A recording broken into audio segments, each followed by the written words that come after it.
province, and just a snapshot of how things went yesterday throughout our province. In terms of results capturing, I'm sure you are following the leaderboard.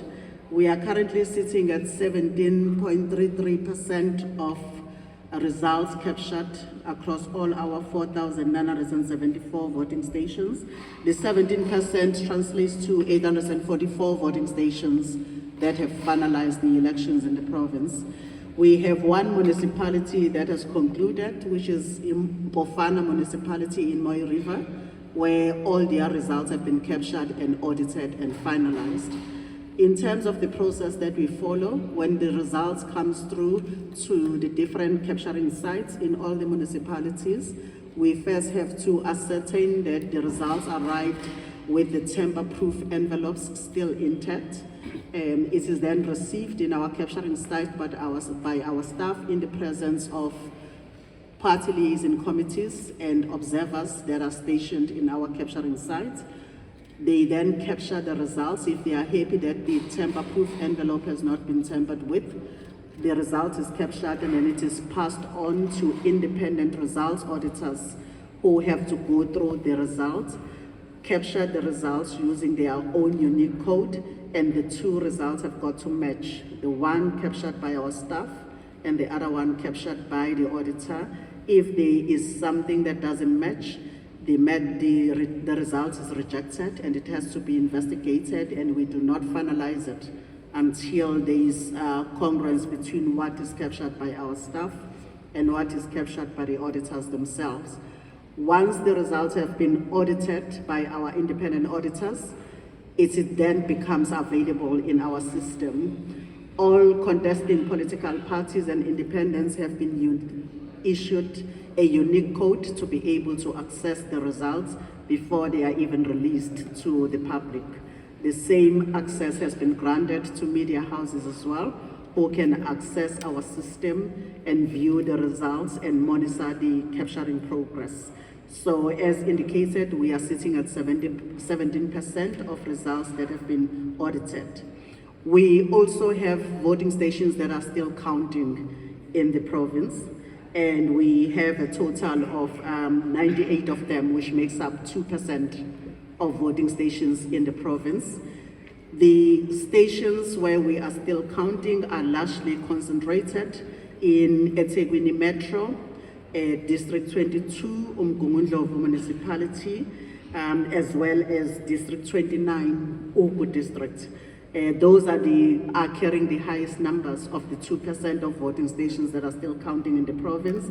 But there are other smaller figures in other parts of the province, including Inkosi Langalibalele Municipality, Dandi, Newcastle, Manguzi, Big Five, Mtuba, KwaDukuza, Ndwedwe, Ixopo, and Kokstad. But those you will see one or twos in those. The bulk is still in the metro, where the metro alone accounts for 18 of the 98 voting stations that are still counting in the province. Yesterday, we experienced a late surge in numbers, particularly again in the metro. The mornings, the processes were flowing pretty reasonably, but after lunch, we had a sudden surge. And in some of our voting stations, our presiding officers were quite overwhelmed with the numbers that we saw coming in after lunch yesterday. We have indicated that we had a challenge with the voter management device that we use to automate processes at the voting stations. The idea is that it was going to make our processes much more efficient.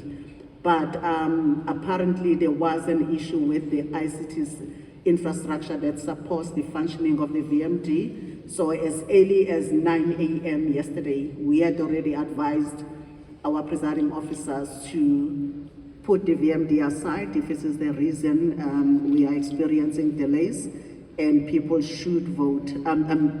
We should administer a manual voting process. After that, we saw improvement, but because of the numbers, particularly in the voting centers and high population VDs, we saw a large number of queues, which was replicated in other different parts of the country in the voting stations that we categorize as voting centers. But as we had indicated, anyone who was in the queue by 9 p.m. yesterday had an opportunity to vote for as long as they were willing to remain in the queues and be processed in every voting station. It didn't matter how long the queue was. At 9, we put one member of the SAPS at the end of the queue so that no new people join the queues. And we processed every voter that we had in our voting stations. Basically, that is the situation in the province. I know there have been reports of several incidents that took place. Some of them have been brought to our attention and some had not.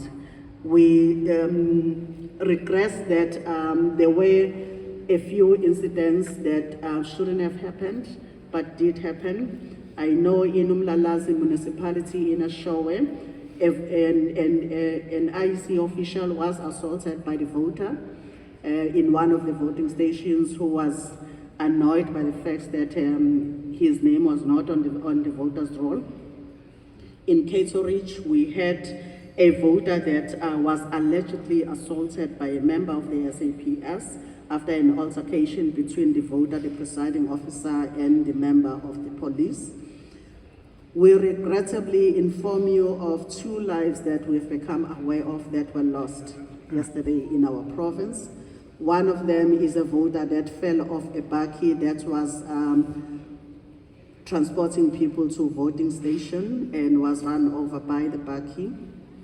We also have a stabbing incident in Bulwa, in Herikwala districts, where an altercation happened outside of the voting station, which resulted in the stabbing and somebody losing a life.